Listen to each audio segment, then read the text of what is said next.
big class on June 18th. I think this is our 12th class. And today we get to spend a few hours in the company of Tom Gould, but also Beethoven.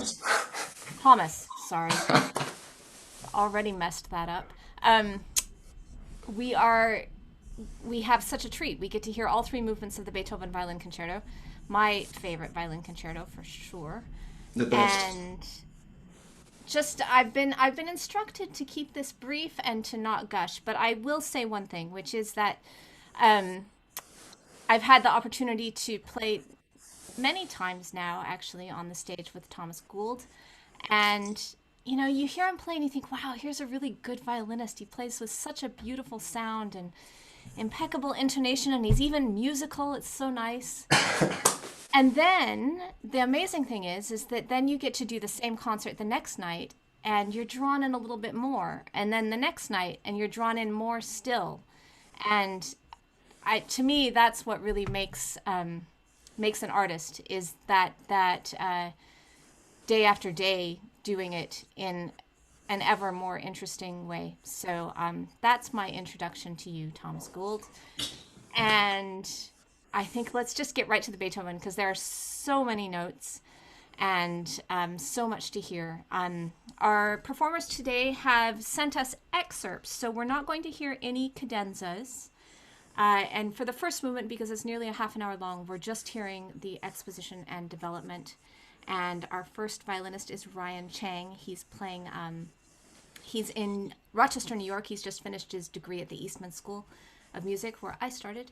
And yeah, Beethoven.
Fantastic.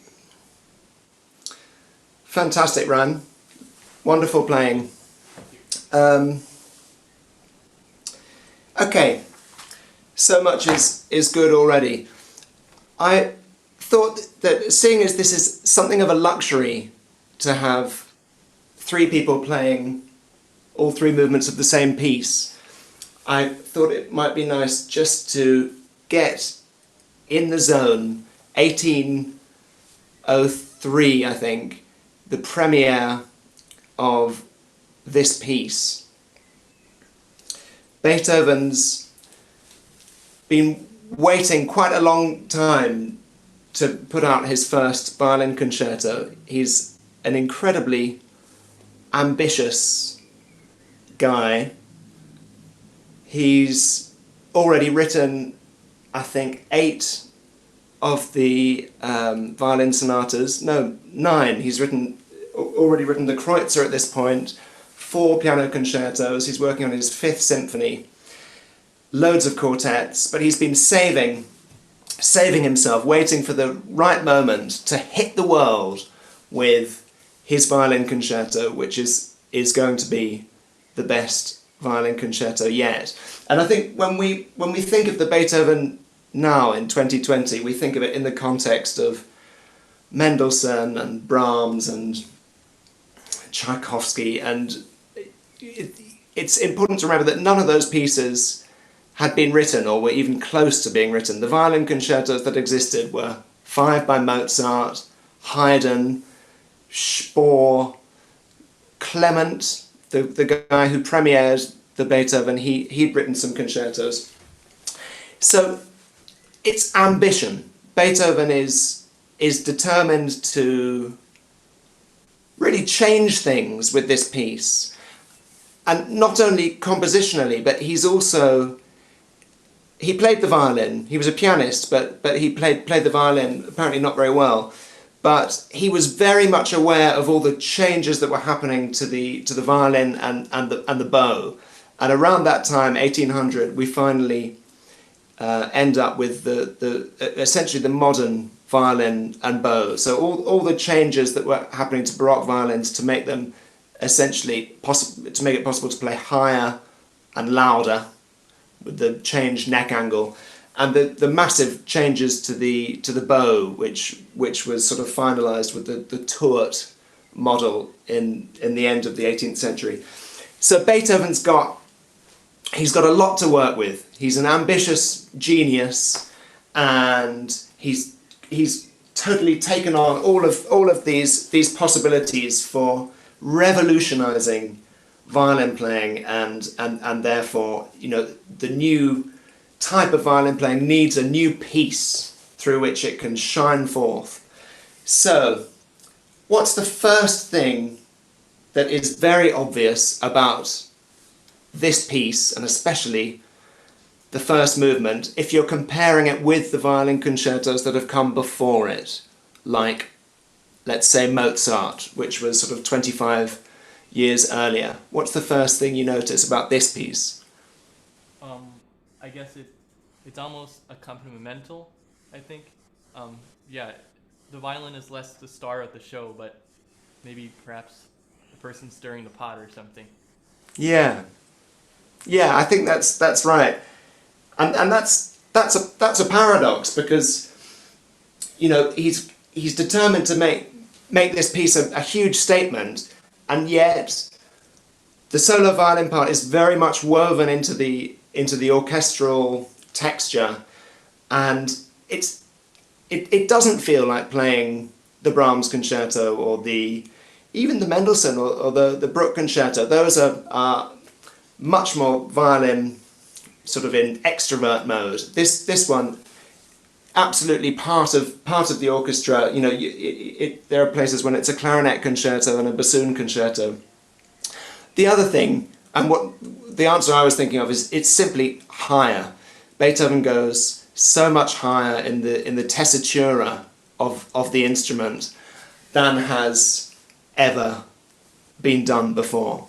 And, you know, they were still, for all the advancements of the instrument, they were still playing on pure gut E and A strings, a gut D, a very thick one, and a gut G wound with a bit of metal.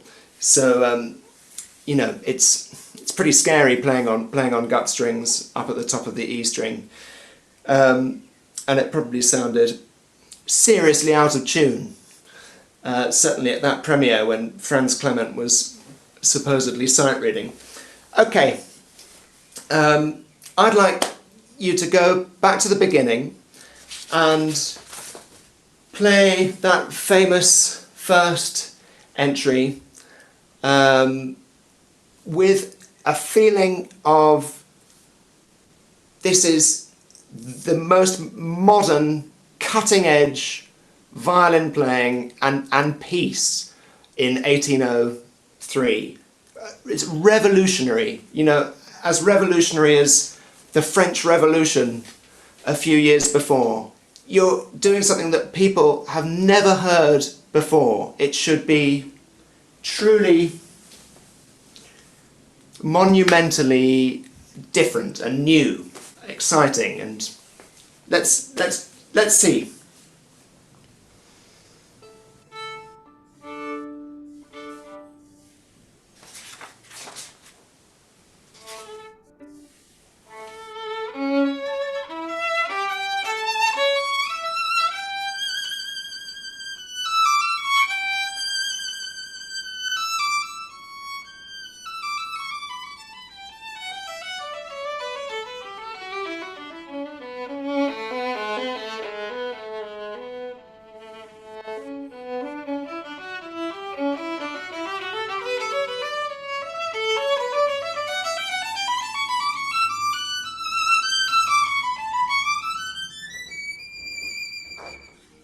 Okay, thanks. So that was very free. I feel like you were putting so much into it, but the other problem with this piece is that the more the more you try to do to it, the worse it gets. It's a piece that belongs in a nudist camp. It shouldn't be dressed.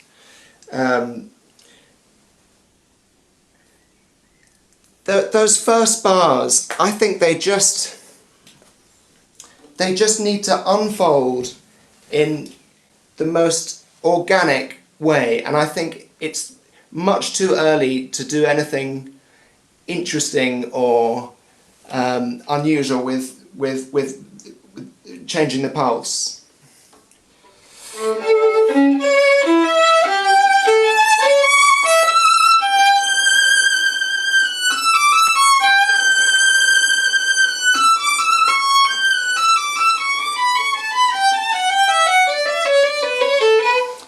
In that, the triplets that come down from the subito piano, it's so easy to rush them. In fact, triplets in general, it's so easy to rush. But I think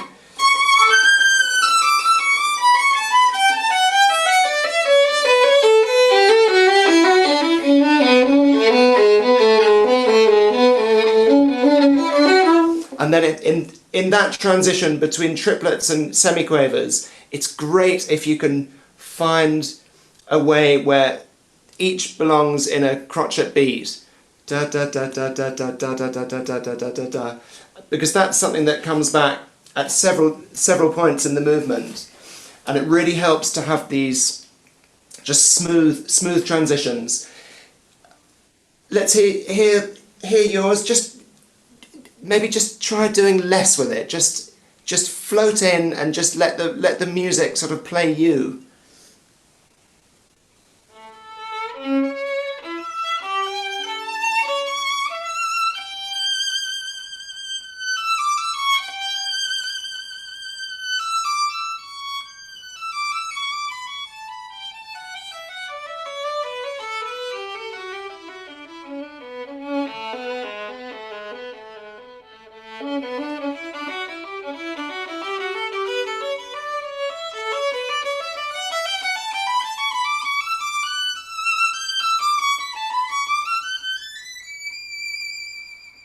Okay, great, Ryan. So I think that bar 96, where you go,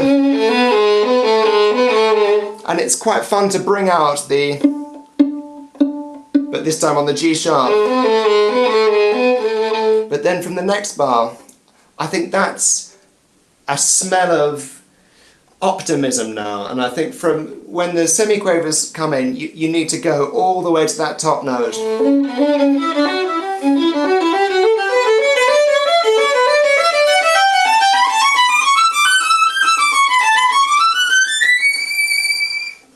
I wouldn't stop the phrase as many points as you do, although it's very musical what you're doing. I appreciate the sentiment.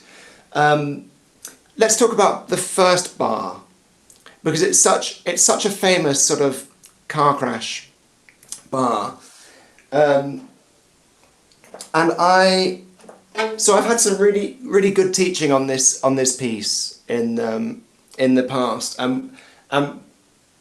I played it to, do you know Robert Mann? He was the leader of the Juilliard Quartet, and he gave me a great lesson on the piece with his. He photocopied his part, and look, in bar 1, I don't know if you can see that, but 2 surprising things happen. Number 1, he starts on a down bow, which is kind of maverick. But the thing that he does, which I think is really brilliant, is 1 4 3 2. So you play it in first position, those C sharps, and just leave out the D string. I think it's a brilliant fingering. So many of the top violinists miss that C sharp octave. It's just, you're not warmed up, you know, or you maybe were, but then you've had 4 minutes to get warmed down. I love that fingering, and it's saved my bacon quite a few times. Okay, then the next thing is, so that's when the timpani comes back in. Obviously you've been alone for ages at that point, and the timpani is going to be kind of hectoring you. Bum bum bum bum. I've never played this piece and the timpani have been dragging. They're always kind of pushing you ahead, and then you've got to worry about this thing. It's quite a smart thing if you can just, in that bar 100, just steady the semiquavers as you get to the top. Daga daga daga daga daga daga daga daga bum bum bum, just to pull back the timpani. And then another nice little trick. There's never enough time to play the triplet. So if you come in a little bit early with that triplet, like a semiquaver early, like 1 da da da 2 da da da 3 da da, it just buys you a little bit more time, and you'll still arrive on the downbeat with everybody else. Why don't you go from 97, which is where I think the corner's turned, and you can just have a little bit more flow in your semiquavers.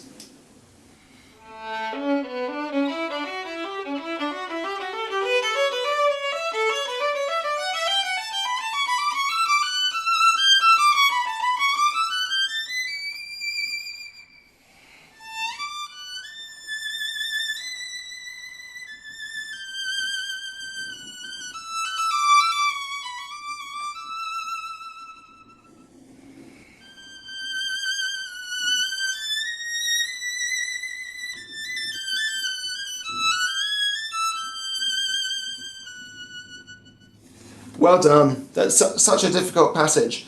I mean, if this had been not a genius composing it, I suppose, and not such an ambitious genius, I suppose, he would have written it an octave down. Maybe just try playing it, transposing down an octave, just because intonation and everything's easy there. Just put your full phrasing, what you want to do, and then, you know, let's hear that.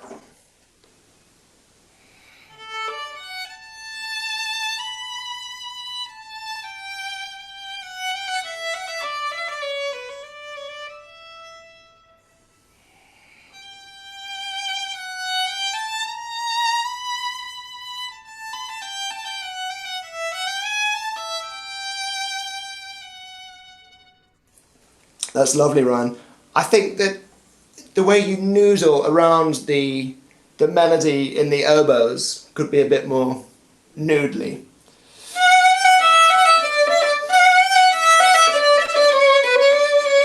We just want to hear. We want to always hear the tune. Let's put it up the octave now. And one other thing, in 107, what kind of sforzato do you want to have in 107? Sort of falling into a couch. Into a couch? Yeah, nice. Yeah, I mean, something like that would, I think, only have been possible because of the new taut bow.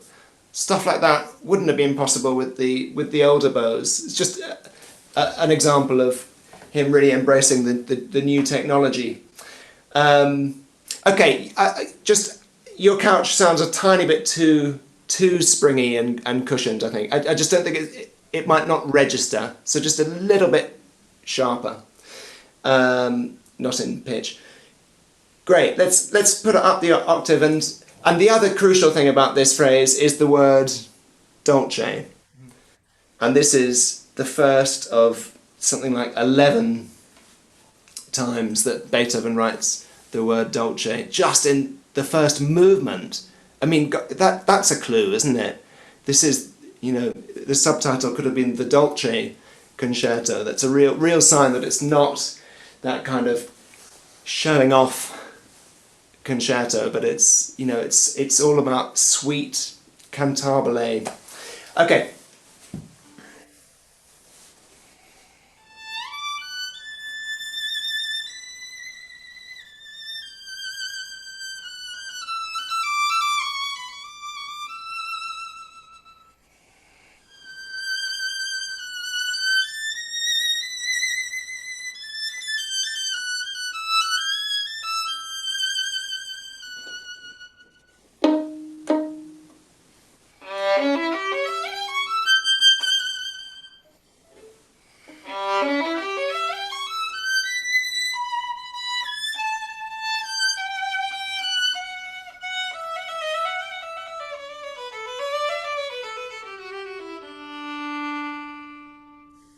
Great. That's a place where your pulse suffers slightly. So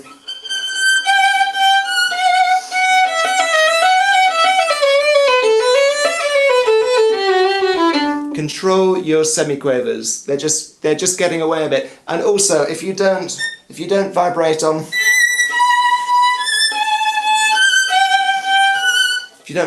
the fourth finger, you really hear that. Maybe just from where that diminuendo is marked, the top B.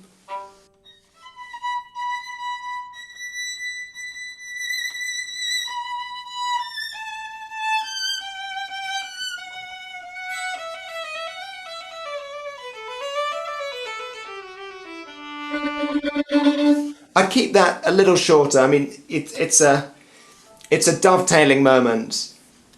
It's just a crotchet, and actually that's one of so many places where you only get the full, you only get all of Beethoven's clues if you look in the score, because there's no dynamic on that last note of the phrase in the solo violin part, but there is in the orchestra part. So they come in piano, so that tells you that you need to diminuendo into it. Okay. Next entry, what is surprising about this next octave entry? Oh, it's dolce. Exactly. And it stays dolce and quiet for rather a long time. And I did like that in 138 you made the subito forte, but obviously you can only make a subito forte if you're quiet before that. So the hard thing about this piece is finding a way where you can combine the technical difficulties, but you can you can shine in them, but without seeming arrogant without seeming like you're showing off. So, you know, this is maybe the hardest passage written. Well, there's some hard passages in Paganini, aren't there? But, you know, this in a major violin concerto, this is a very challenging passage in octaves that you're about to play, and yet it shouldn't have a kind of heroic quality. It should have just, yeah, I'm good, I've got this, you know? So try it with that attitude, and try to resist that habit of making a crescendo up to bar 132.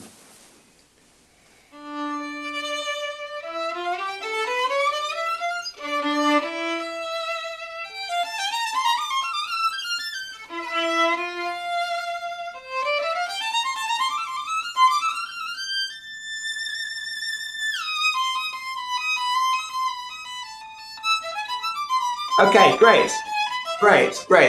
Thank you. So, so it's incredibly useful to work at this piece from a score, or at the very least a piano reduction, because then you see where you have to be absolutely straitjacketed because you're playing with clarinet and timpani and cellos, and you see where you have some freedom. But you're right that you do have freedom in dega dega dega dega da here, but I think you're being too free. I think it's still, you know, it's not written like that. They're semiquavers.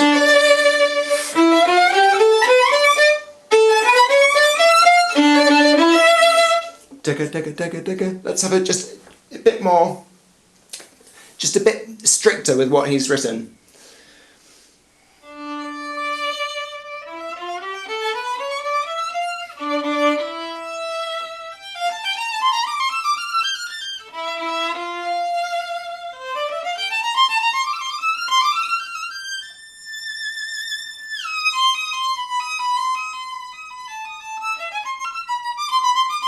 Okay, good. And that's a place where, that's another place where triplets go into semiquavers, and it's so often at 1-3-4 the case that the soloist gets ahead of the orchestra, and then you feel like you're sort of having to drag them along with you.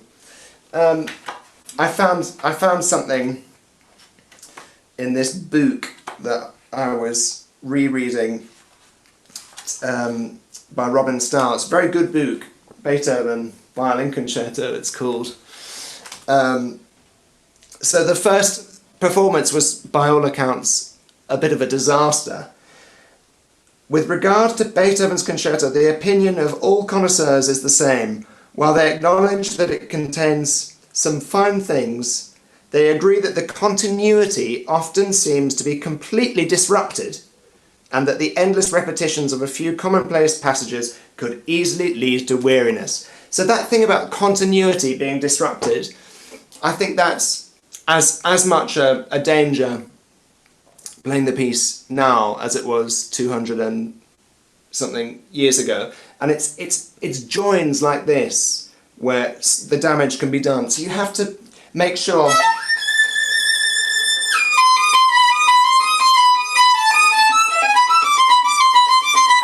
that it absolutely bonds perfectly. And the way to practice that, metronome. I'd even suggest that any time spent practicing this, especially this movement, without metronome is wasted time. But getting that relationship between triplets and semiquavers absolutely even. And then when you, so the orchestra in the semiquaver bar, they're doing dun dun. They've got these things, and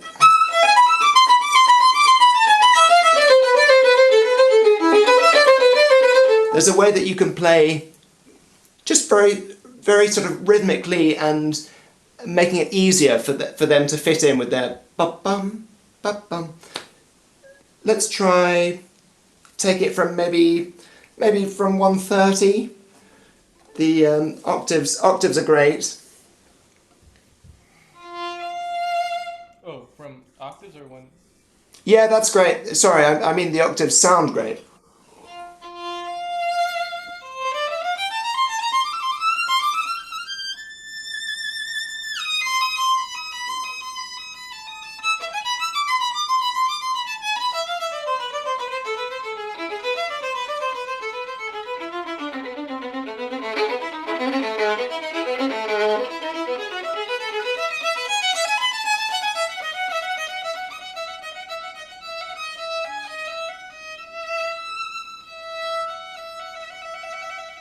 Thanks, Ryan. That's great. So for me, you're taking a bit too much time, just making a bit too much of a meal out of bar 142. Also, it's quite fun if you want to bring out the in bar 141. You can do it on open easy, remember?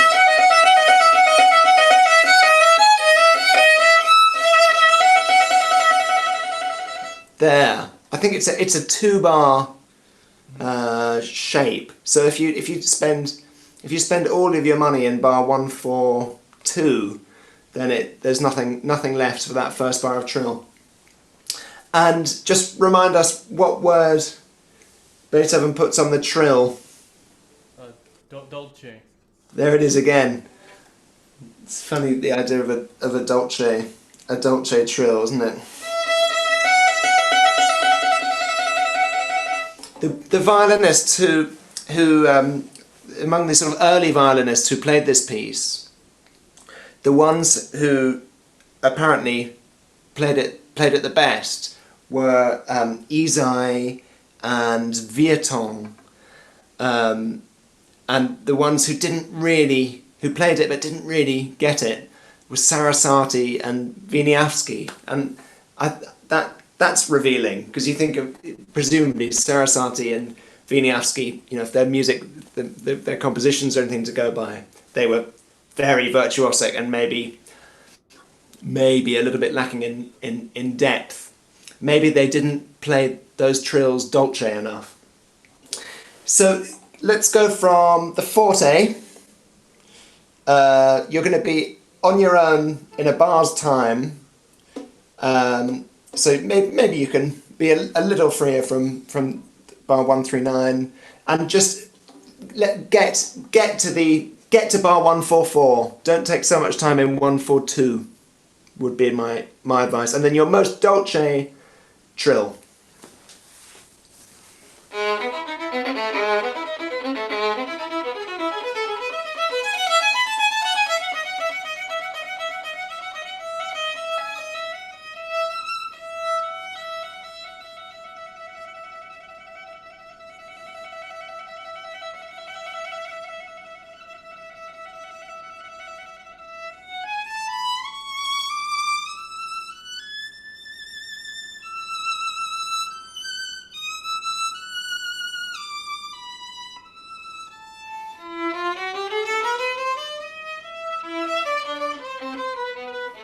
Yeah, okay, Ryan. Right, sorry to stop, but for me that's much easier just to go straight through there rather than. I think the orchestra won't thank you for that, and also I think it's necessary to find one tempo that works for the whole thing in practice. Set it on the metronome. The G minor bit in the middle is going to feel much too fast and inhibited. Same for the bit after the cadenza. But it needs one pulse. So you can't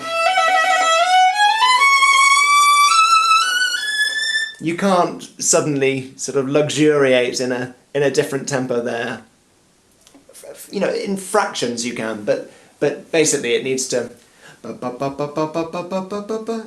relate to the speed of the triplets that are coming up. So why don't you take us out of your beautiful trill?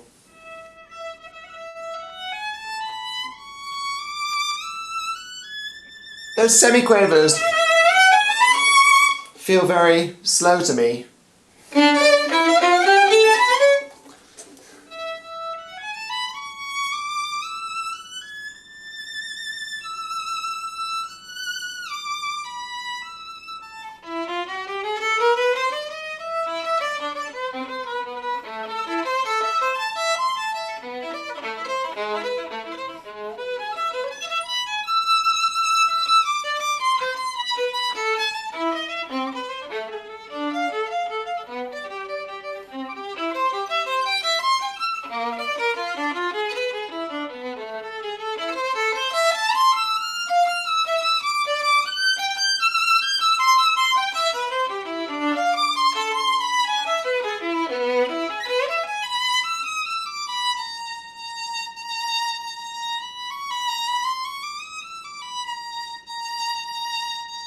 Okay, Ryan, I'll stop you there.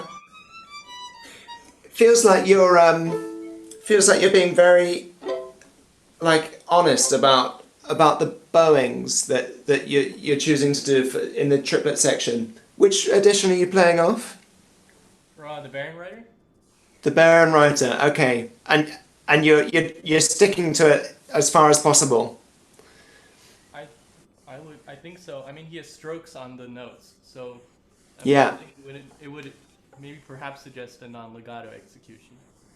Yeah. Martelé was something that was just it was like a new possibility with the new bows, and there are lots of places in the piece where you get stuff happening like that which just wouldn't have been possible with the old bows. I think I do in that passage. I play a lot more slurs than you.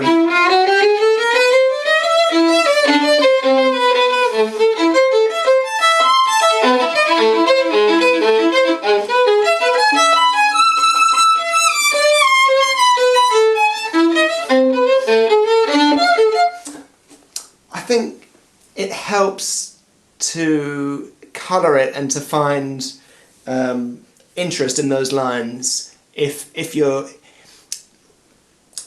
have some imagination with the bowings.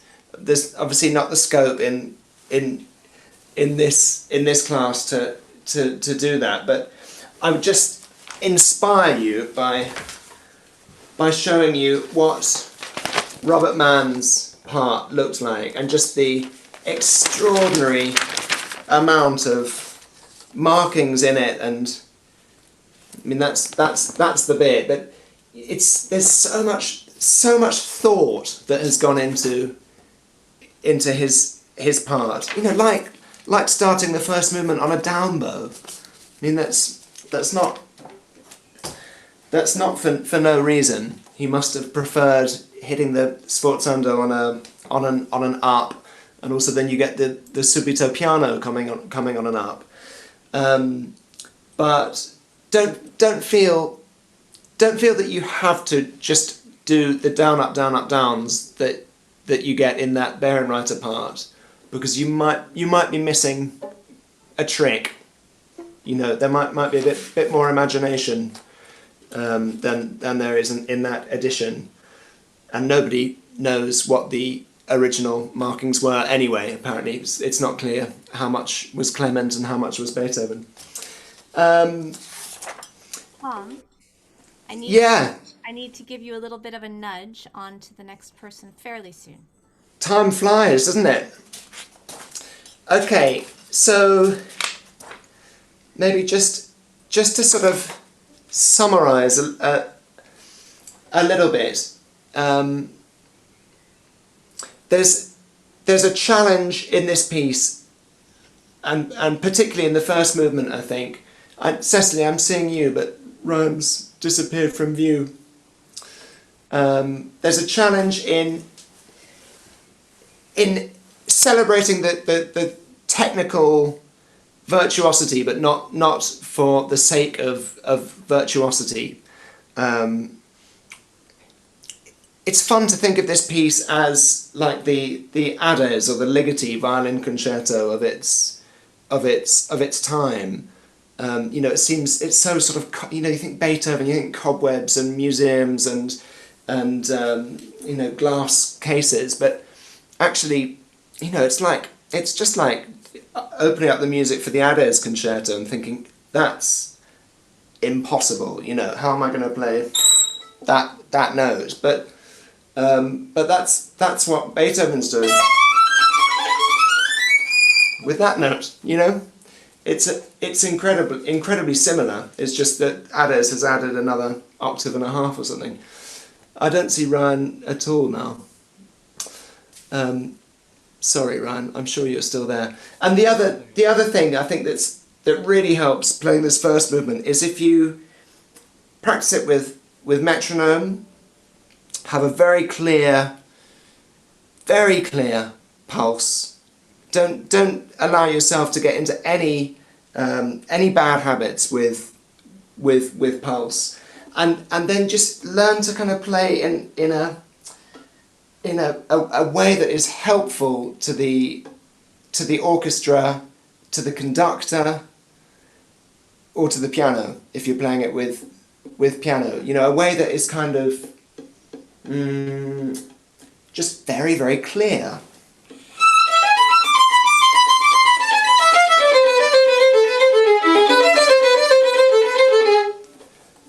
Just foreseeing where there might be problems of ensemble. Here's another one.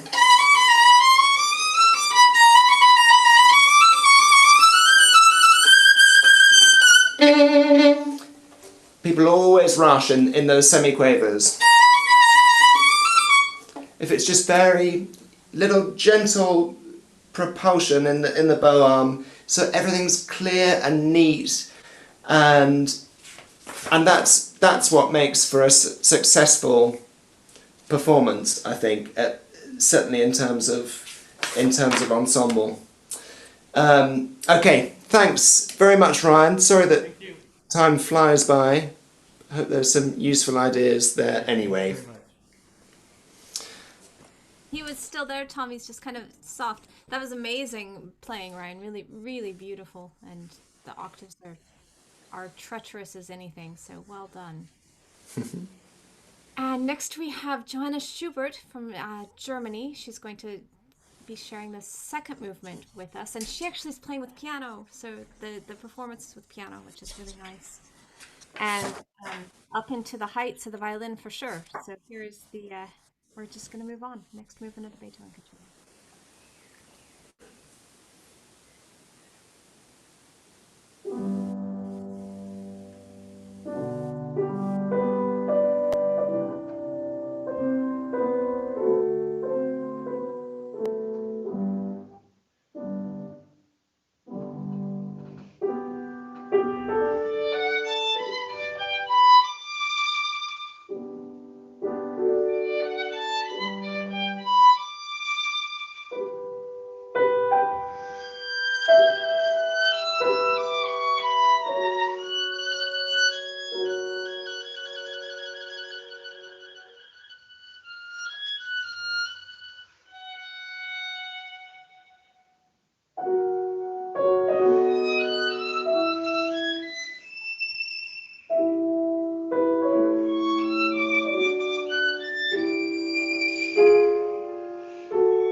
unmute. Bravo, Johanna, that's lovely playing. So musical and deeply felt. You know, this is the movement that really separates the greatest performers of this piece. And if I read another extract from my book, Joachim is about Joachim. Joachim plays with such poetry, such perfection, with so much soul in every note. Really ideal. I have never heard violin playing like it. Never before did I receive such an unforgettable impression from a virtuoso. And I think one can imagine that it's in this movement that you can really impress with the poetry of your playing. There are maybe two really remarkable things about this movement, if we think in the context of violin concertos of the time. Would you like to suggest one of them? I think, like in the first movement, it's the fact that the violin just ornaments the theme in the orchestra. Yeah. And then, later the violin has the theme as well. Yes. But not Yes. from the very Yeah, it's so strange, isn't it? The first half of the movement, it's like the violin is just improvising over a tune that's played in the clarinet. I think that it's an incredibly quiet movement. I mean, there's one G major scale that's fortissimo. That's it. I mean, the rest of it is, we get dolces, we get pianos, diminuendos, pedandoses. You know, it's all instructions to be, you know, that, and very few instructions to be that. And I think the other thing that's really very unusual about this movement at the time is that it's so slow. It's such a celebration of playing the violin slowly, which again is only possible because of the changes in the technology. You know, it's almost like when John Adams wrote a concerto for the electric violin a few years ago, in the sense that it's a piece that is so connected with the technological changes on the instrument at the time. You couldn't have held these long cantabile, lasting 4 beats in one bow on it with the older bows. It was all because of the new shape and the new way that it was held together at the tip. So it gave so many more possibilities to violin writing. Okay, so there's a lot of repetition in the movement, and I think you need to find, within the boundaries of good taste and not trying to do too much, you need to find ways to never say the same thing twice in the same way. Let's just go. You don't have your pianist now, do you? No, I don't. Okay. Let's go to the beginning and maybe play up until play the first 4 bars and find a way of playing that second statement of the the second bar, just something different.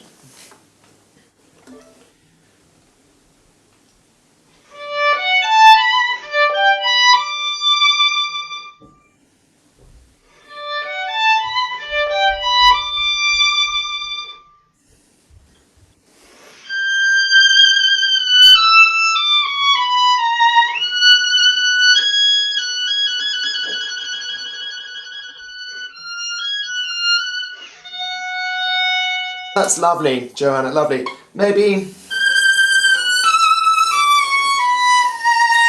Maybe there's something on that fourth beat that's a bit more magic. Onto the A sharp, bar 13.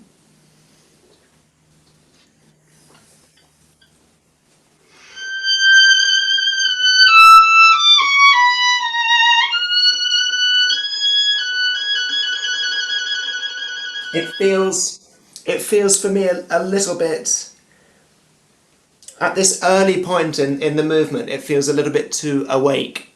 I think it could be more, it could stay in that dream. I loved your sound in the first two bars. And then stay in that world.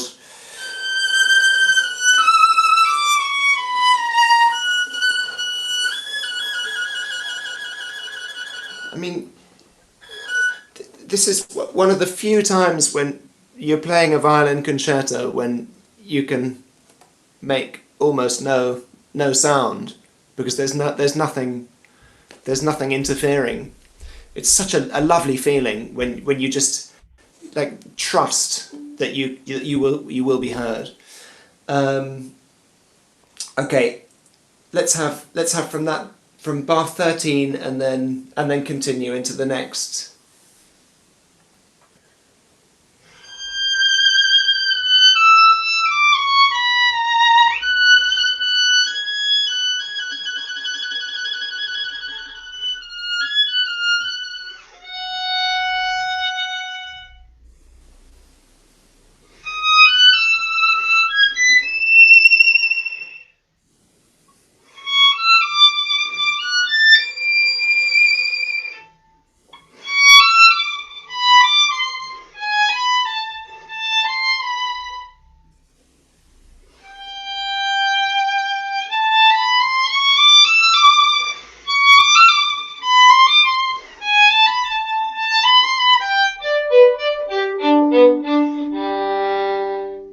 Okay, I think when you play this with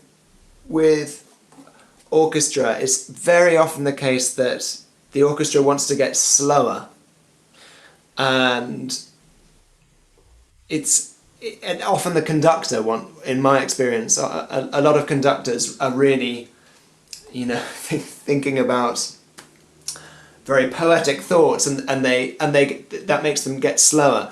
So you have all these opportunities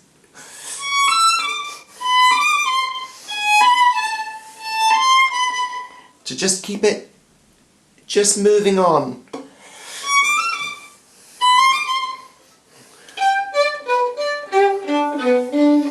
In a very not in a pushy way, but just like you've got a Duracell battery that's just keeping the flow of the music going. Because if the piece gets stuck, then it's not good for anyone. And there was something in your.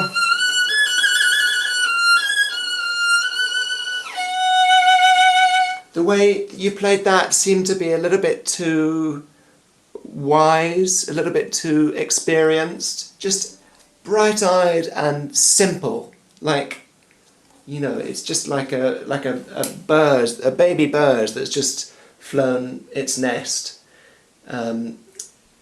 Keep it really simple. Remember that comment that the more that you dress, the more that you complicate the Beethoven, the worse it gets. Just keep it simple. Let's go. We'll never get anywhere if we don't keep on moving a little bit. So let's go from the second phrase. Phrases are 10 bars in this part of the piece. It's quite fun to use a bit of a, to kind of go the wrong way. I'm exaggerating, but it's quite a nice bowing that I think Thomas Brandis showed me. Anyway, let's go from bar 21.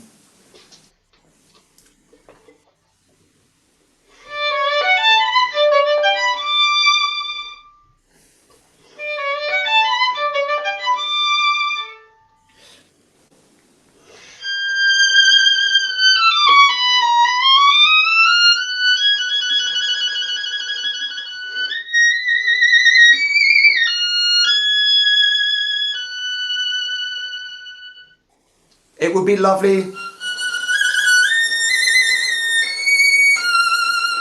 not to hear a shift here.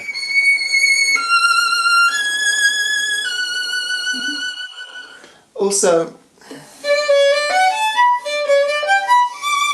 it felt a little bit like a little bit too perky. You know the word perky? A bit too excited. I think it just got a little quick.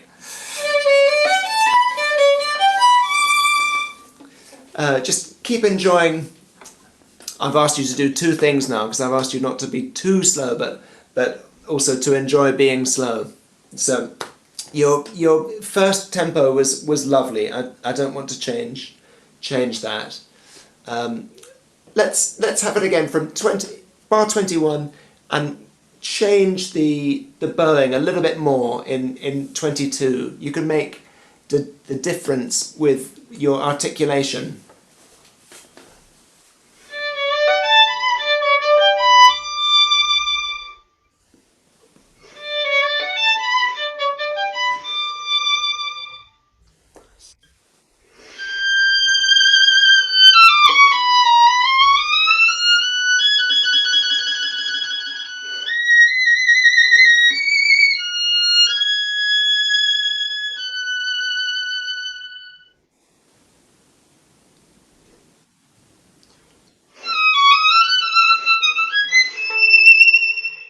Yeah, it feels too quick and a bit too easy.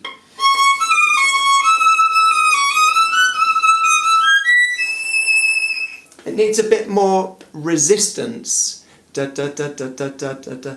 Just not to da da da da da da da da da da da da da da. Stretch it.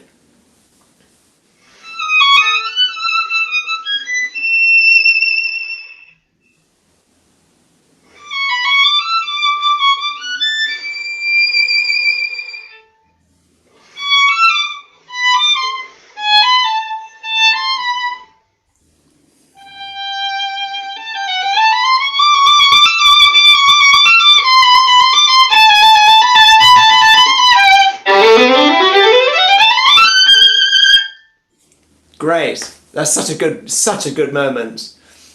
It's lovely if you leave the crescendo until it's written. So start nothing here.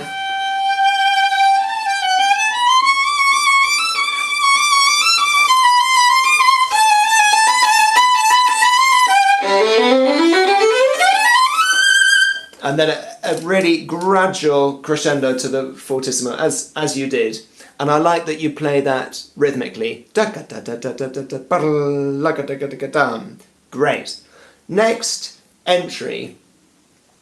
I like to make it easy for the conductor because it sounds like I don't like conductors. But with these runs of note, it's helpful to be clear. So there are 12 notes there. So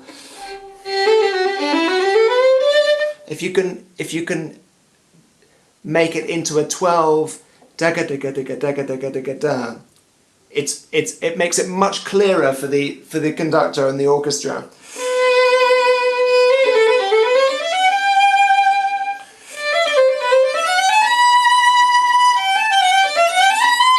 Do you see what I mean? You look sceptical. Wow, something's really going on with it wants to play like in Baroque pitch. Do you see what I mean? Yeah, I think so. So there are 12 notes, so just make sure that they fit into a beat. So it's 3 and 4 ga da ga da ga da ga da ga da ga da. I mean, that would be mathematically correct. But you can then be free. But it's good to know where the notes, you know, how many of them there are in a beat. I need to sort my E string out. It's good for dance macabre. Really weird. my E stringer just has broken. That's crazy. This thing has just decided to break. It's bent. Anyway, it's no matter because I've got another one. I knew I would be happy for having put that violin up on the wall a few weeks ago. Okay, so take it away from this. This is the most perfectly beautiful bit of music ever. Bar 40, and I would resist that temptation to make a crescendo in bar 42. So no crescendo in 42.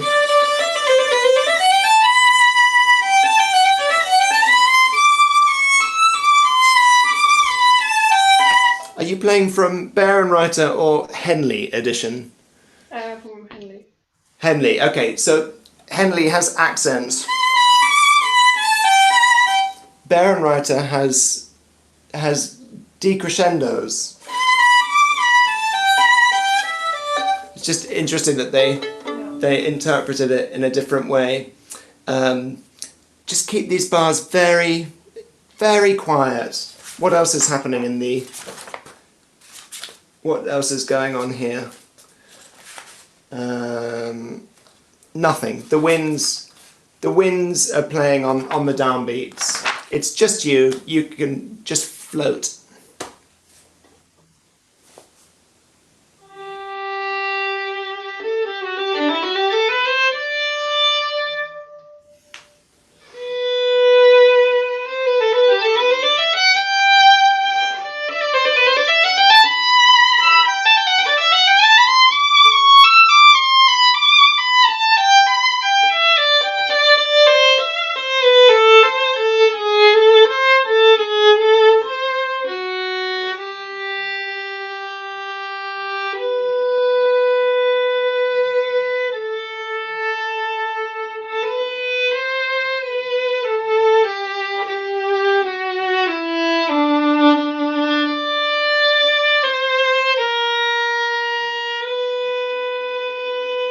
Okay, Johanna, that's beautiful. That's beautiful playing. So the way this tune is put together is it's very much moving in step, you know, moving the note one above and one below.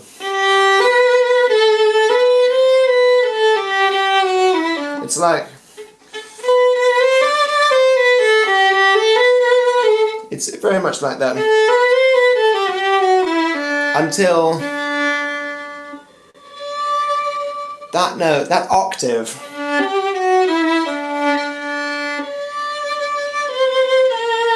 it's the most beautiful thing, and I think this is not a good violin, but I think when you make that octave, that note should feel like a ghost, you know, like white, no colour on it, and then you can just blossom with vibrato. And then it's back to Ode to Joy. And then here's a big jump. So beautiful. But instead of... Try coming away from that top B. I think it's more special if you start the top note quietly. Mm-hmm. And also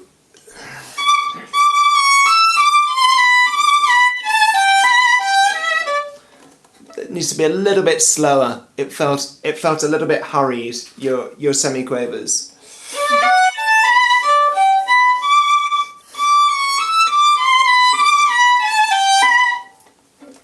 Why don't you go from exactly there again?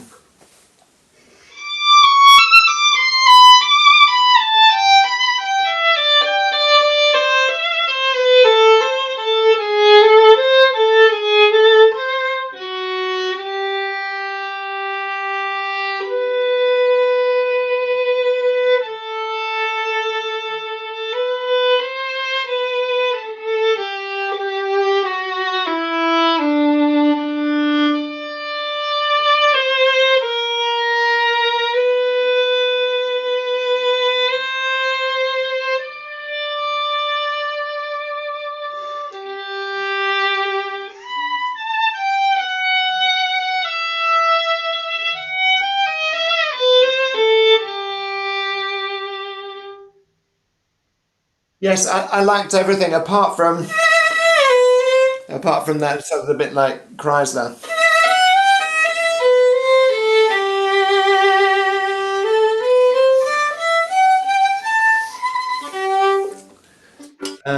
You can really disappear as you go up, and then give me a full 4 beats of trill. 2, 3, 4, and that's lovely if it's the full length. And then one last thing to suggest: this crescendo.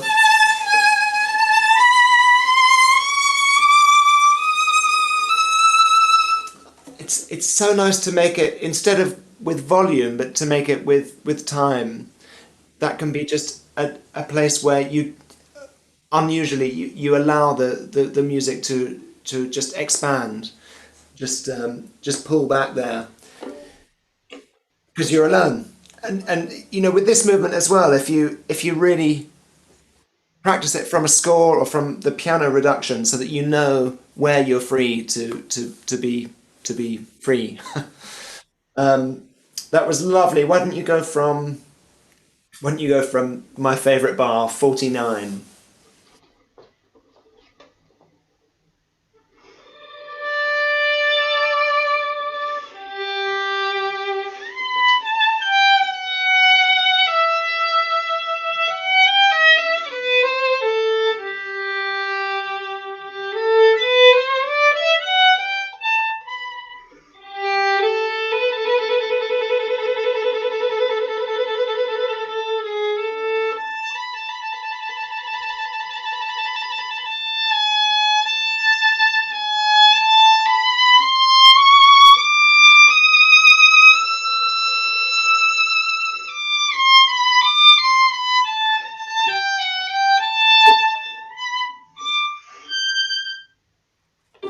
Beautiful. And then this next section is just heaven. So when you get that theme coming back, so the theme you played at 45, it comes back at 71.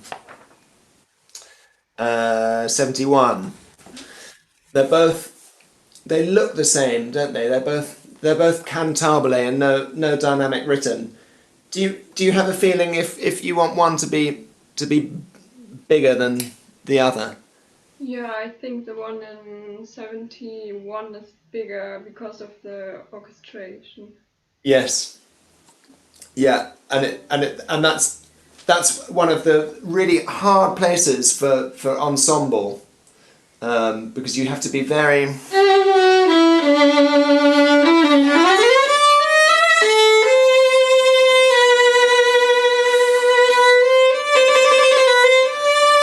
Especially here,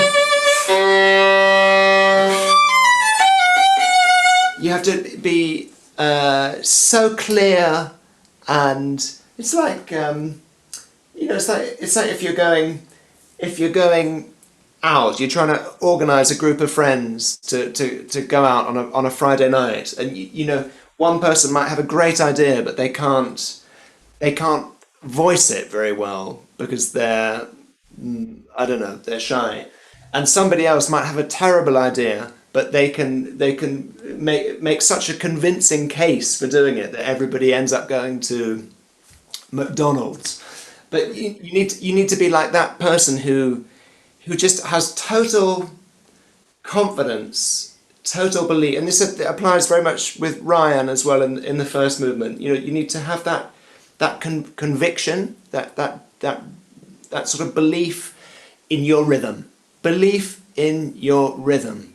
Oh, it's such a lovely thing to have. And where does it come from? Not joking. It's like that's your best friend in this piece, especially because of these sort of paradoxes between modern and between classical period. You know, Beethoven trying to be romantic, but kind of still stuck in within the confines of classical music. It's it's a piece that's full of paradox. Virtuosity, but in a very chamber way. It's like it feels more like when you're playing Beethoven septet than playing Mendelssohn concerto. It's much more that part of the group, but you've got extra responsibilities. And one of the big responsibilities when you play this piece is making it fit together, ensemble, being easy to play with, and also reacting to the listening to the clarinet and the bassoon and the horn, and playing with them, being collaborative. Okay, lovely. Second movement, very, very nice. So thank you. And I think we go on, if you agree, Cecily, we go on now to the third.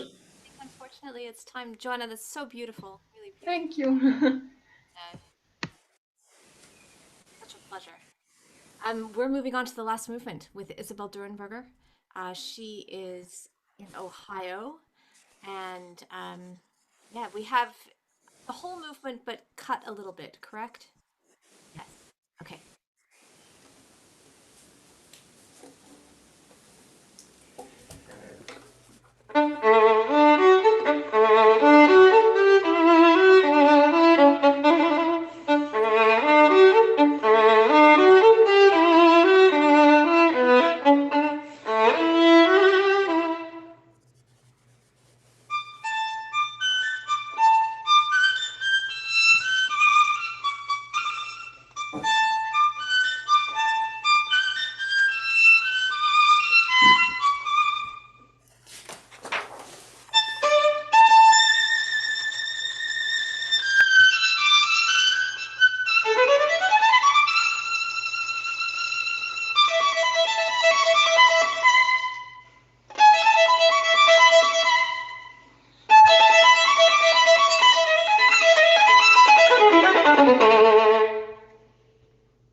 Very, very good. Great playing. Yes, well done. How do I get you? I press on you there. Hi, Isabelle. Hello. So this is probably the most conventional of the three movements, and it's also the one that I think gives the biggest problem for balance, because in the first movement so much of the writing is so high, so balance takes care of itself. In the second movement, so much of the orchestral part is just either they're not playing or they're very, very quiet. So that's fine. But in this movement, there's a lot of sort of chugging away on the D string, on the G string. You know, all these sorts of things, which is a problem for balance. And your bowing was on the classical side. I mean, it's harder to do it with the shorter bow. And very impressive that you did it so cleanly. But you can just make a little bit more noise, I think, a bit higher in the bow.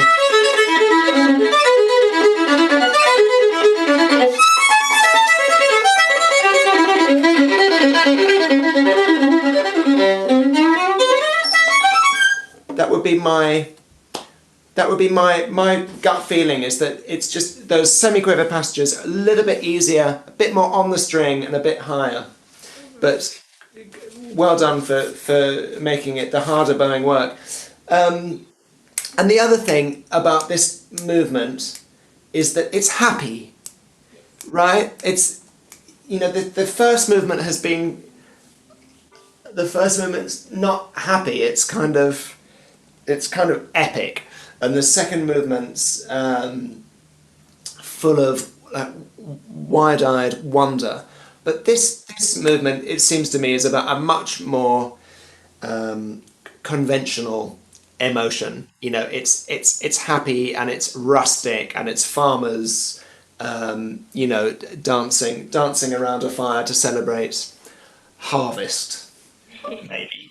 But you know, there could have been a little bit more just simple joy to your performance, I think. And then, you know, the trouble with rondos, my mum, I always remember, said to me after a performance of this, that the trouble with rondos is that they just go round and round. And I thought it was a joke, but it wasn't a joke. But she's absolutely right. The problem with rondos is it's very easy to get bored with the theme. So this theme comes 3 times, and each time it's repeated many times. So it comes like 6 times or something. Make it different each time. You even have the option to slide or to go to cheat with an open D. So you've got some built-in options for mixing it up just by subtly changing the fingerings. And that theme's kind of got 3 constituent parts. There's that, and then there's a second voice, maybe a more feminine voice, and then there's the kind of kid in the bedroom. So you've got three characters that you can play with. Be operatic with it. Let's hear your rondo.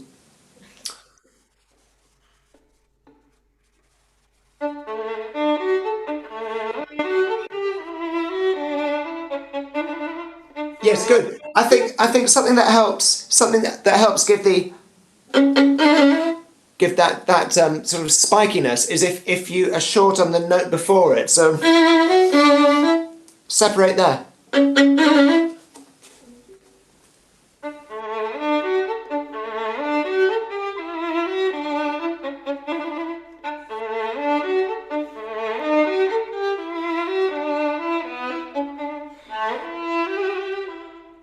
And then this one should be delicatamente. I've never seen that word anywhere else, but you know, really treading on eggshells, really sort of absurdly delicate.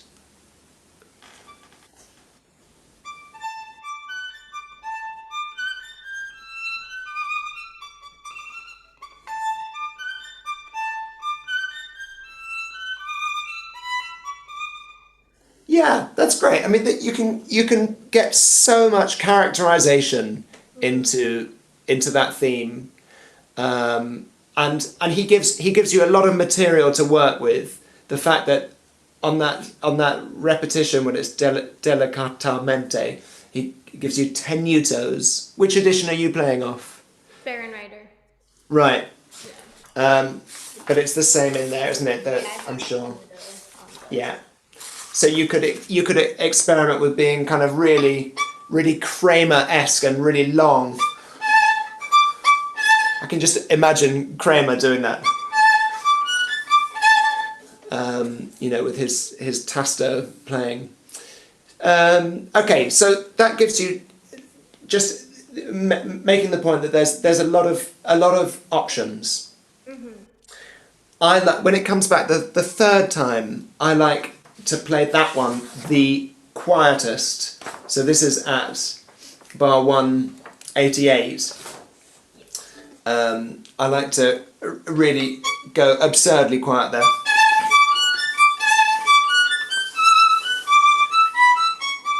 And just peter out to nothing. It's quite fun. Makes older people in the audience play with their hearing aids in case the battery's gone. Okay, so the next entry, so it's the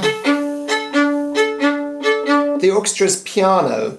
So this is another example of a place where you only really get the full picture if you look at the score, because there's no dynamic in the violin part. But I wouldn't come in like, you know, it needs to be in relation to what the orchestra is doing. So it's a fairly piano entry. Take it away.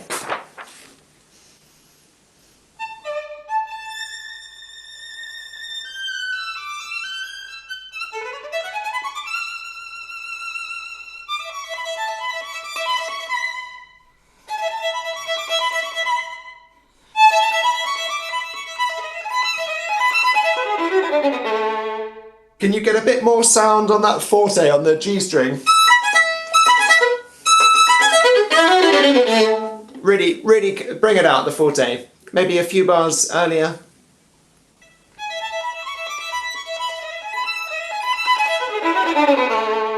Dun, dun, dun, dun.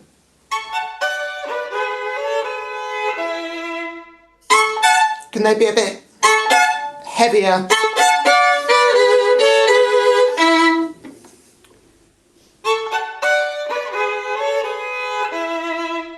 Well done doing it in the original bowing. I could never manage that.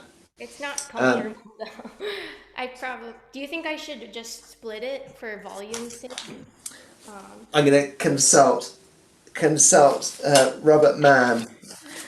He probably he always does like the opposite thing to what you would expect. So he probably starts that on an up bow. Okay, he does down, up, down, up, and then the next one he does up, down, up, down, up. He does such interesting things. If you split the bow, just make sure you don't accent the up bow.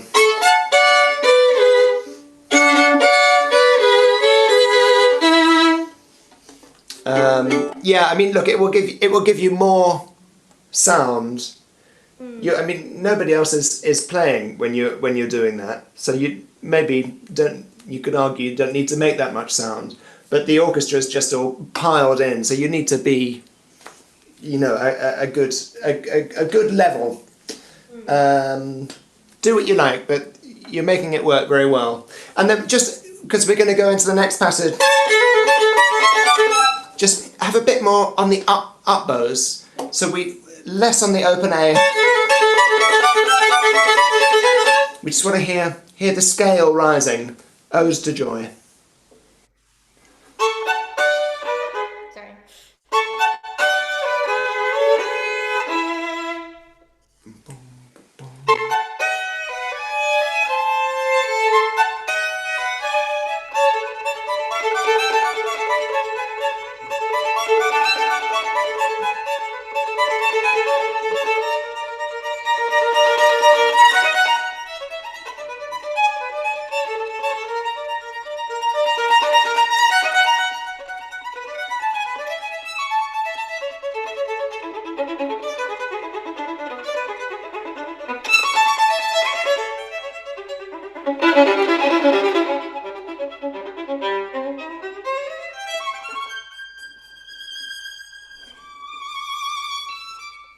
That's so good. You've really practiced that passage very, very well.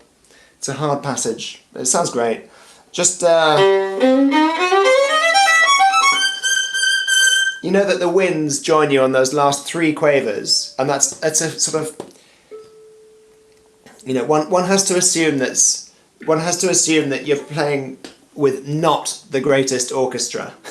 I mean, it's so much easier for Cavacos and Capuçon and whoever, because they only play with great orchestras, but it's when you play with not great orchestras, as most of us do, then you need to make things very clear. So just help them out by making the decca decca decca dun, making those very, very clear.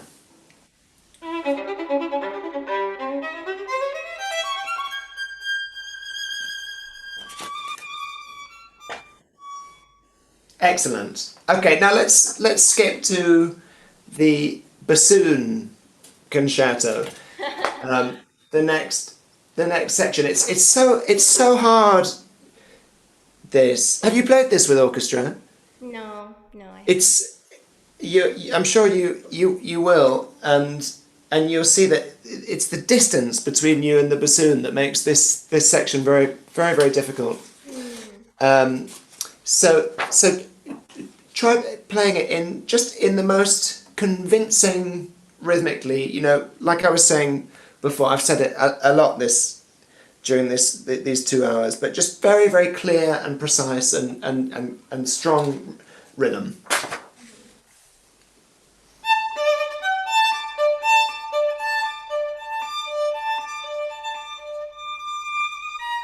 I think you could get a bit more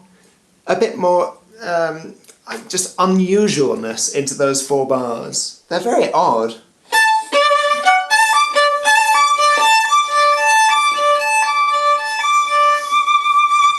So what's happening? You can really imagine that first audience hearing something like this, and it's like the violinist has just gone into kind of loop, into repeat mode. Mm-hmm.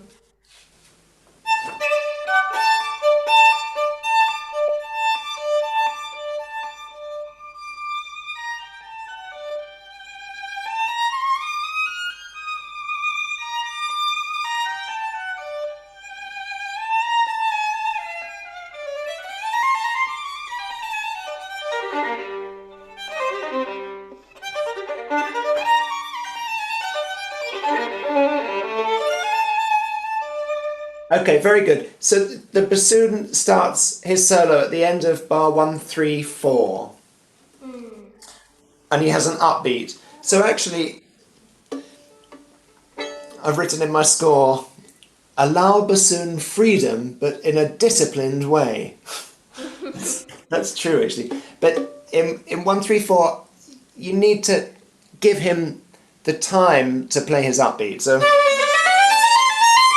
just a little bit of a help that you know that he's got to fit in his quaver, or she's got to fit in her quaver. Just help them out a little bit. Be kind to them because they're so far away.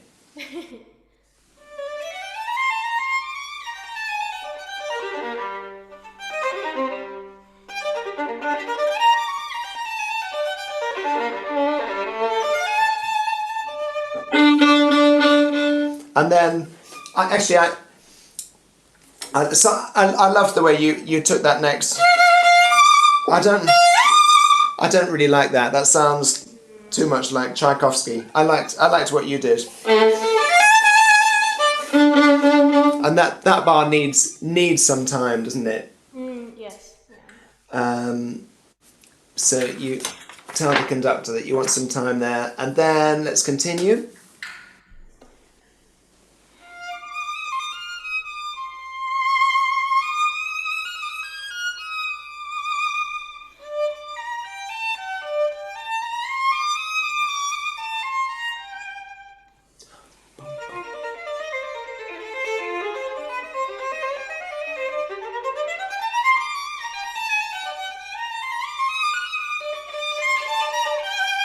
Yeah, good. Okay, so there. So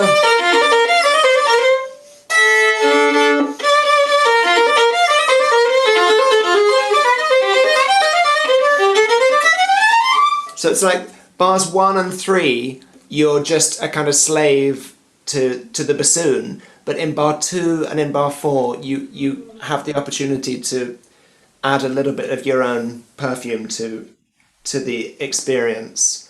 But it's really important to work at this with the bassoon part in front of you, so that you can see how your part fits with theirs. And is there a printed crescendo here? So we have a diminuendo at 158, but I'm not sure. Crescendo. I wrote one in for myself. I'm not sure it's necessary. I mean, I know that. I mean, you're right. You can't make a diminuendo if you're already piano, but I think this is such an extraordinary diminuendo that kind of goes to less than nothing. I don't think you need to help it by starting it forte, which is kind of what you did. Yes. Just be sort of, a nice, comfortable, healthy dynamic, but don't you don't need to make a crescendo.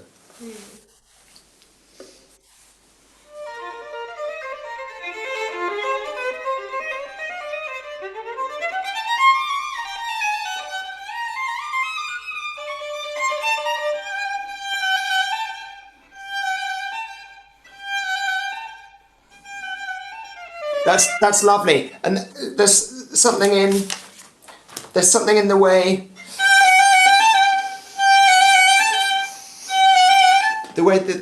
that that's the same phrase repeated 4 times, and yet because of the changing harmony, it should feel completely like different notes. Just try to feel that the effect of the underlying harmony on what it's telling you to do with your top line.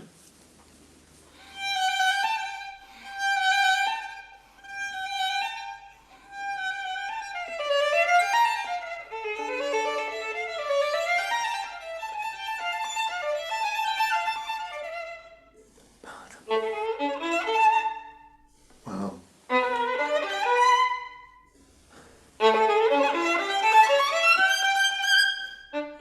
Yeah, great. I tell you what, you're really good at those. I did a sort of cheaty Robert Mann inspired fingering and bowing. That, I love that. And then this next thing. That's one moment in the piece when it is show off. There's so There are so few of them, but I feel like this is one. This is one. Get to the top, and then I think you're allowed to take more time.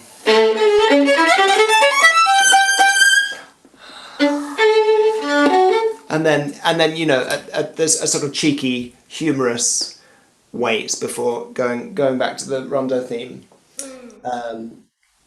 Yeah. Okay, it's great. Why don't you go from the first one, which you play so well, 168.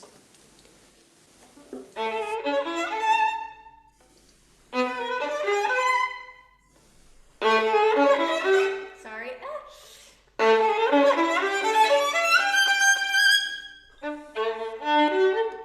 Is it terrible to maybe take after the da da? That would probably be impossible for an orchestra to catch, right? If the pickup is also out of tone. Well, yeah, but what's happening in bar 174?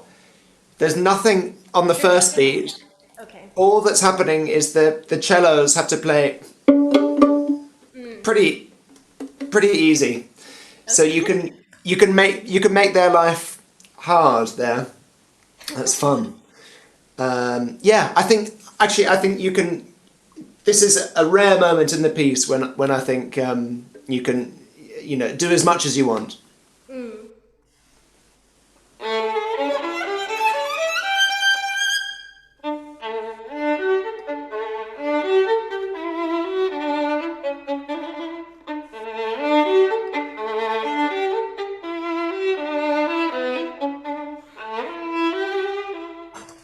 Also, I cheat. I find that a bit difficult, so I very often do that, and I've got away with it for a long time. I mean, isn't Beethoven incredible? Just that he writes something like Sul G. I mean, it makes such a difference. It just shows that his knowledge of the violin and the level of detail, you know, he was so invested in this piece that it's just little things like that just I find amazing. And anyway, so then he writes it, and then I don't even do it. Well, it's the thought that counts. Okay, should we go on to the next main entry? I liked it. You did left-hand pits. Why not? Do most people actually pluck? I think I do. I do that. I try to get a laugh by. Yeah. And this one, why doesn't this one have a Sportsander? Oh. Yeah, no. I've discovered something. This one has no Sportsander, but the first one does. Well, it might mean nothing, but it might mean everything.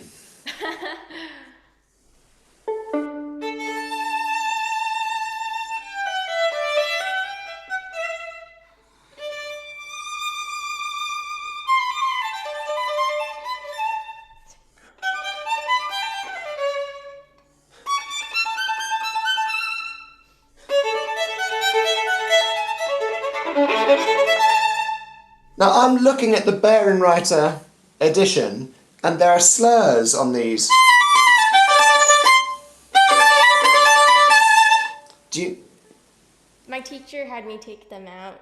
Okay, because it gives much more articulation. That's the nice thing.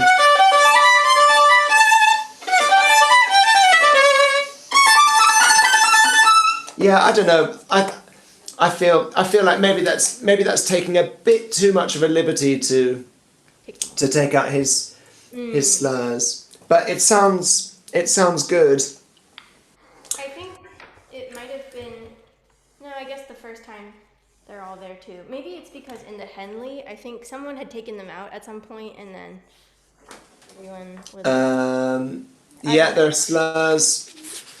There are slurs in the Henley. as well. Okay. in that bit. Yeah. Anyway, you might change that, or you might not. I mean, it sounds very very clean like that, but it just loses the slur.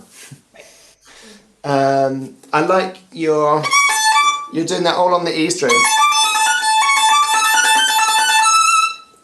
That's fun, right? When you can stretch it. Oh, not sure. Oh, is that not what you were doing?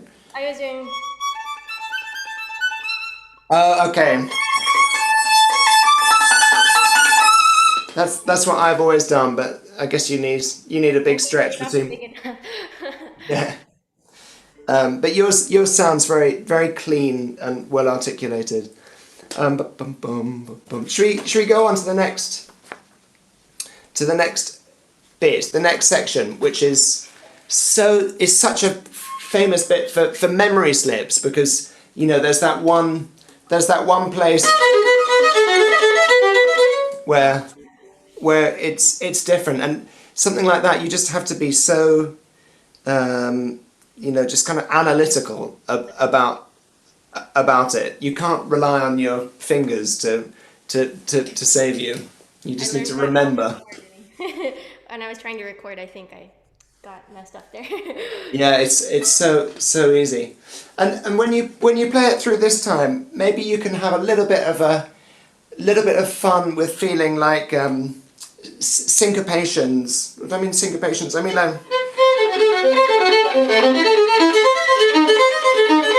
you can bring out a kind of 4, what would that be, like a 12/8 feel. You can just have a little bit of fun with finding those those little shapes within the groups of 6.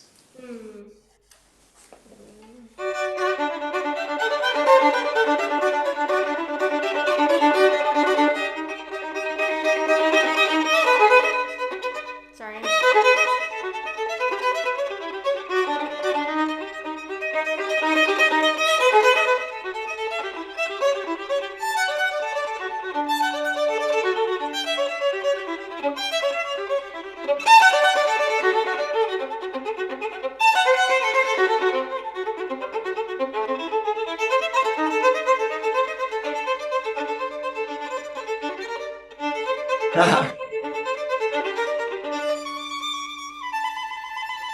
Yeah.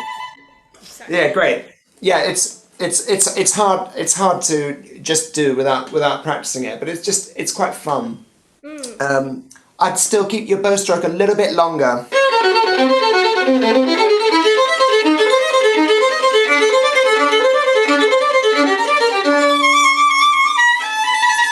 And then this is surprisingly quiet. Pianissimo. Still pianissimo. And then a wild crescendo just in the last bar, really. It's like that place in the first movement. No crescendo.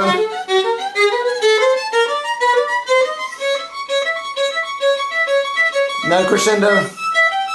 Crescendo. It's really good to do exactly what he's written. And then in that next section, again in the spirit of doing exactly what he's written, sempre pianissimo. He writes it twice.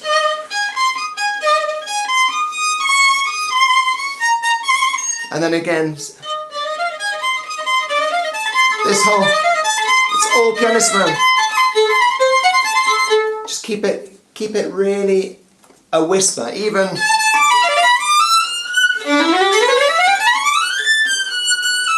All pianissimo.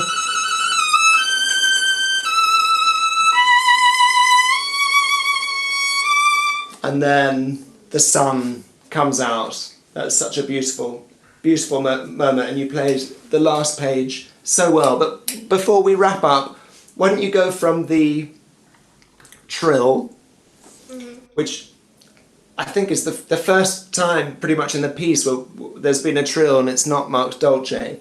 We go from that trill, and then in that amazing next section in A flat major, just try to keep it really quiet. It has so much more. It has so much more power that way.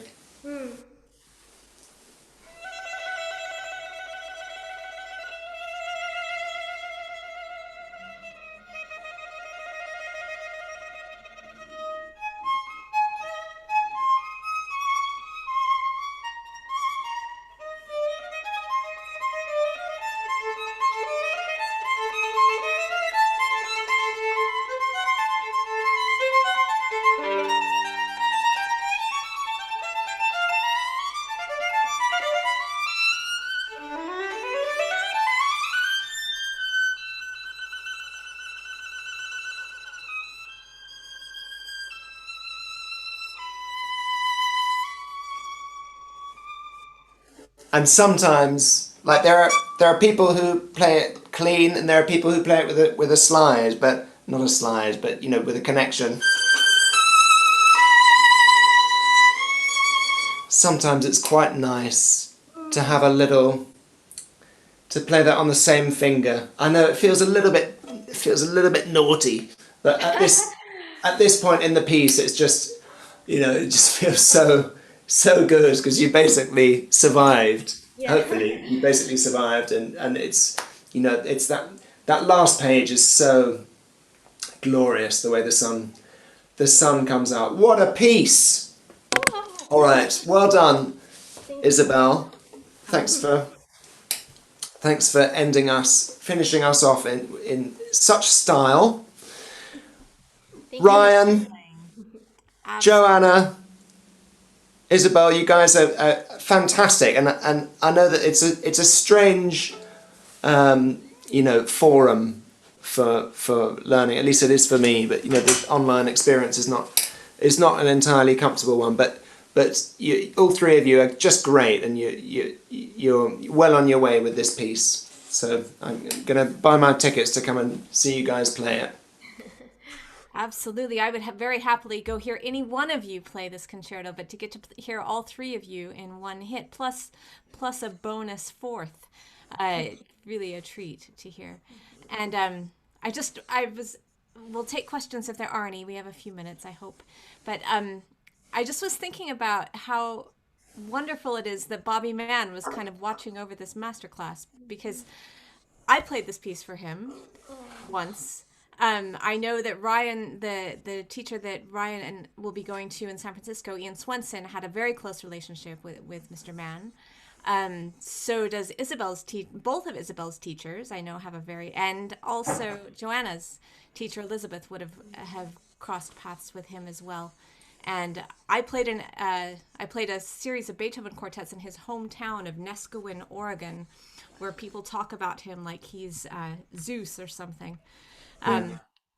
So I really love that, and I need that sheet music, please, a scan. Yeah, well, I mean, he was so generous to me, because I was like 21, 22 on an exchange from the academy. I studied at the Royal Academy, but we were only in New York for like 1 week, and they said we could have a lesson with anyone we wanted to. I asked for Perlman, of course, but Perlman probably couldn't be bothered to see me. So I got Robert Mann, and he put such effort into my lesson with him. He asked me what piece I was playing. He photocopied his part. He recorded a cassette tape of a performance he'd done of it. But it wasn't like in an arrogant way. It was just generous. Just passing on the information. Starting the piece on a down bow, and he starts the third movement on a down bow, plays it at the tip, dun dun dun dun dun dun dun. Really creative solutions to problems. I love that. Even if you don't like the solution, so is the thought process behind it. Do we have any questions before we call it a day? I've got a question. I want to know what happened to my E string. I do. Is your violin okay? Because no.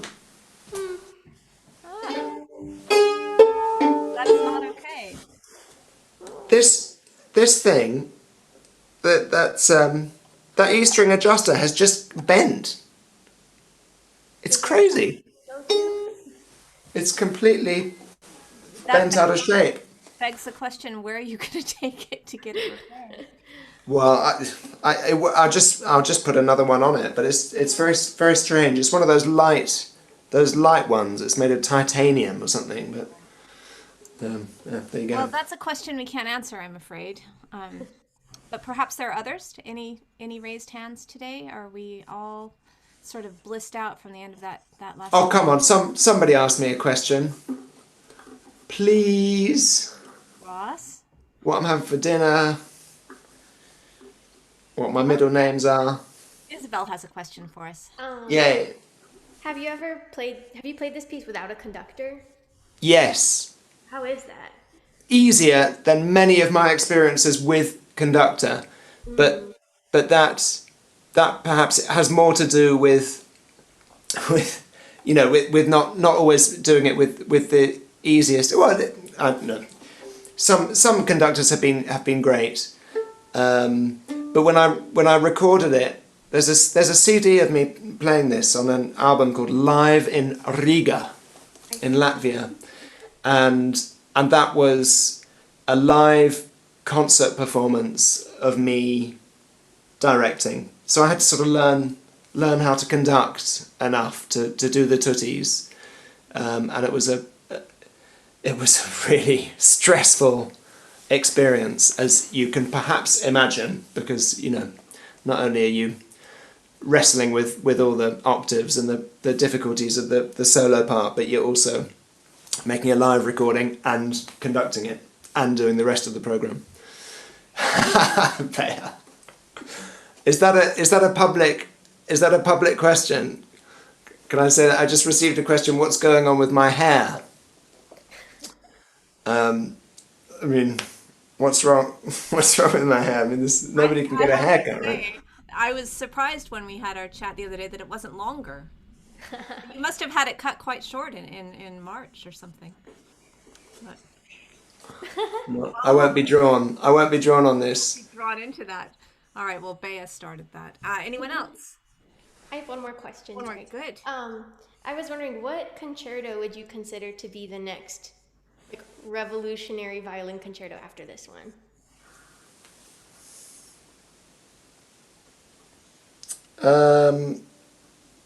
I mean, all of the great violin concertos in their way are revolutionary.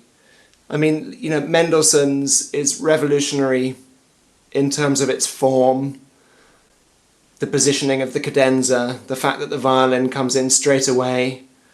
I mean, the Bruch is very unusual in its form. In a way, the Tchaikovsky and the Sibelius are maybe a little bit less revolutionary. I mean, I think you've just got to think how much ground Beethoven covered with his. It was so ambitious in terms of the range and the what it asked of the violinist to play it. And now we live in a world where everybody can play the Beethoven concerto and think nothing of it and play the octaves using fingered octaves. We make light of the difficulties, but I think it's a nice thing if you're in the green room getting stressed out that you're about to play it. It's nice to remember that you're not the first person to suffer. That we are in a tradition of struggling to with our human limitations, and this music that seems so perfect, so like heaven. It's just like it's God, right? So that's how do you transcend your human limitations? Well, it's nice to know that you're not alone in trying to do that. Yeah. That's maybe a good place to leave it for the day. Good. Thanks, everybody. Thanks, Cecily, for having me, and it was a pleasure. Thank you very much, and beautiful all around.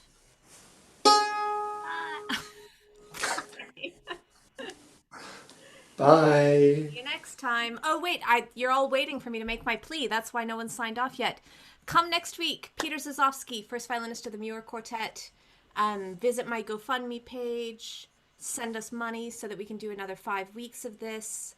And if you want to play on one of the next classes, I'm taking applications because there are so few spots left. So message me, email me. You know what to do. You can find the information on Facebook. Thank you very much. Bye.